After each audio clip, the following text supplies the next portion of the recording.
Hi there. I'm going to do a review for Spider-Man 3. This movie came out in 2007. And yeah, this is the third installment of the original Sam Raimi Spider-Man trilogy. And they didn't. This one's got a bit more mixed reception, probably because of the fact that there is a few too many villains in this movie. It's got some good things in it, and it's got a lot of bad things in it. There's basically three villains. There's biggest problem is that like it's starring, of course, it's starring the usual people. Kirsten Dunst as Mary Jane Watson, Tobey Maguire as Peter Parker or Spider Man. Was it J.K. Simmons as J.K. Simmons as J. Jonah Jameson. And James Franco ends up becoming the new Green Goblin. And Topher Grace actually comes in as Venom, and then you also got Thomas Hayden Church as the Sandman. And this movie's not too bad. It's just it felt like a movie with a few too many villains going on in it. They started out trying to make it relatively straightforward and simple. I think it ran out of steam fairly quickly. The problem is there's too much stuff to digest here. The Venom character comes in right away on a meteor, and of course he latches on to Peter Parker, um, who it's a symbiote of sorts. And then you have the Sandman. This guy apparently neglectful father, been in jail, something like that. Not entirely clear exactly what he did or why he did it. But nonetheless, he gets trapped in a particle accelerator field because apparently nobody bothers. No, there's no security around these things, and they don't check their security fields properly. So he gets stuck in that. And he gets turned to sand. And Venom latches on to Peter Parker, and then J. Jonah Jameson gets another challenger to Peter Parker's position of from Topher Grace, basically more or less as another photographer. And the whole point of this movie is basically that Peter Parker has to fight his inner demons because that's what Venom is latching on to is Peter Parker's inner demons. And it's very important that Peter Parker figure out why he's got inner demons. All in all, not too bad of a film, but again, this has got too many villains in it. It just goes all over the place. You got Venom, you got Topher Grace, and you got Sandman. Um, all in all, Peter Parker, of course, runs into the usual problems. He ends up getting overtaken by Venom for a little bit, a few days. This results in I don't know, is it an emo Peter Parker? I'm not really too sure how to describe him. It's kind of an awkward character to say the least. I think in hindsight, maybe they should have dialed that part back and dialed up a few more traits. But I really don't know what Peter Parker becomes like once he becomes Venom. I don't really worry about it too much. I don't care that much about it. Venom is not my favorite character of all time. In fact, it's really low on the list of characters. I much prefer Doctor Octavius or Green Goblin or Hobgoblin or well any of them actually. Pretty much Venom was introduced in the 1980s to be this new vicious enemy of Peter Parker and Spider-Man. Because basically that was what the 80s was about. So you have this new villain. And nonetheless, Peter Parker's also trying to keep his relationship going with Mary Jane Watson.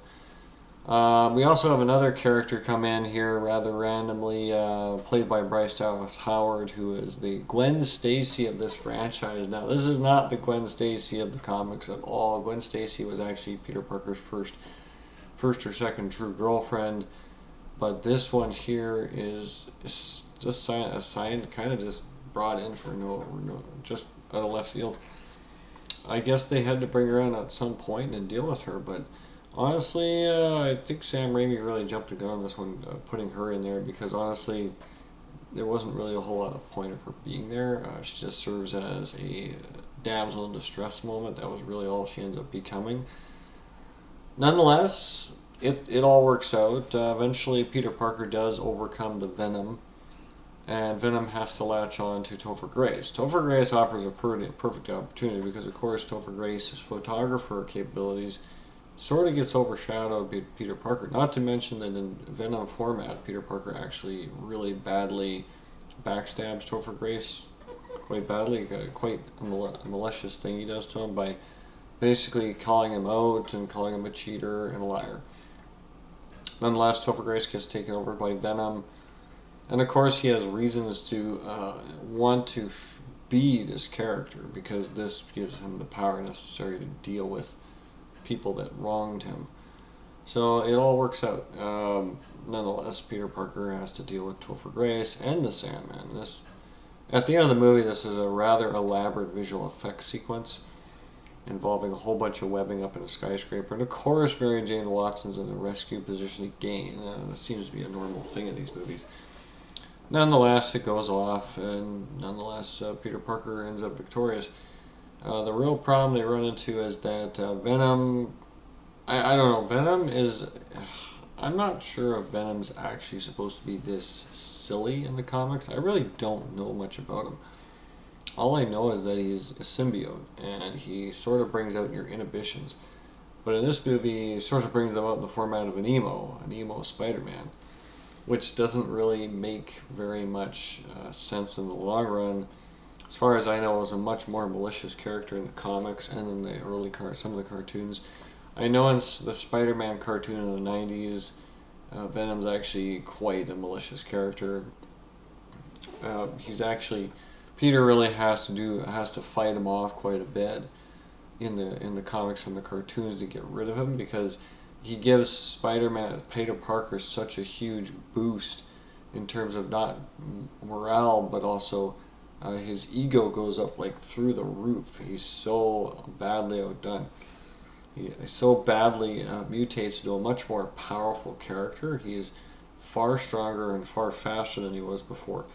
Nonetheless, he has to fight off this desire, this craving that Venom creates, because that's what Venom is a craving. You get him in you, and he creates that huge craving. Nonetheless, the same thing happens. You got J. Jonah Jameson running the Daily Bugle. It's, I don't know, more or less things work. Not really the best film of the franchise. I personally take the first two films over this one. This film is nice for the fact that there's no character setup needed, but it runs into its share of problems with the fact that you're kind of running out of storyline. I kind of wonder what they would have done if they had made a third Spider-Man movie, a fourth Spider-Man movie. But ultimately, I think Sam Raimi kind of ran out of storytelling options here. I think he was running out of time. Plus, I think this was the last film he was planning on making. Nonetheless, it was a fine film. It worked out. It didn't make as much as the first two movies. The profit definitely dropped. The budget, I think the budget is what did it, is because the budgeting went way up and the actual profit margin dropped quite substantially.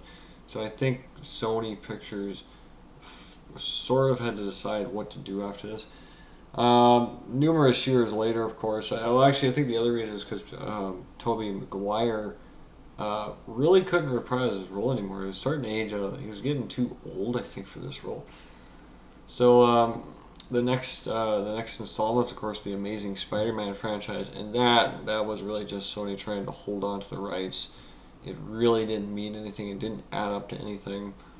They were talking about a big franchise of that because that was, of course, in the era of the Avengers and the Marvel Cinematic Universe. This movie here was not made with a Marvel Cinematic Universe in mind. This was made purely to be its own domain. And nonetheless, it's not too bad. It's not great. It works out. I think it could be a lot. I think the problem was he was trying to jam too much plot into this movie, and he ended up being a little short on everything. So that's really what the problem was. Nonetheless, if you like Venom, though, the problem is if you're a big Venom fan, I don't think this Venom is your cup of tea. I don't think he's the type of guy you want him to be. And if you're a big Sandman fan, I don't think this Sandman's up to par with what Sandman was in the comics or the cartoons. they just don't get enough character development, enough time to interact with things. Um, Nonetheless, Topher Grace does a fairly good job in his role, but he's put in there kind of as an arch nemesis villain type character, and so you end up with just too many people trying to grab for the top position, too many antagonists. The first film only had the Green Goblin. The second film only had Doctor Octavius. Oh yeah, and then of course Harry Osborn is also trying to be the new Goblin. So you got a lot of antagonists in this movie, and you got a big problem with that because there's just too many people to do. Because now you got Peter Parker having fight sequences with not just the Sandman, and with Venom, and dealing with him at the dealing with Topher Grace at the Daily Bugle. You also have the other guy. You also have the Goblin. They got Harry Osborn's Goblin to deal with. So it's just too many villains. They had just too much to interact with. It was just too many people. Nonetheless, it works out. It's a decent enough film. I don't think it works out well enough though to recommend it. It runs into its usual problems. Yeah, it could have been a lot better. I think if they just cut down the villains, I think if they just focused purely on Sandman, this could have been a lot better film. I think they brought Venom in a little too quickly for these franchises. Although I think that was the idea, was to have Venom in here, but ultimately it was just too many villains and not enough time on each one, and they overrun their plot. So yeah, it's all right, but I don't think for most. I think for a casual Spider-Man fan, it worked out, but I think for dedicated fans, it just isn't enough, and not enough characterization, not enough good strong villains, and yeah, pretty much. I think that's pretty much everything. Yeah.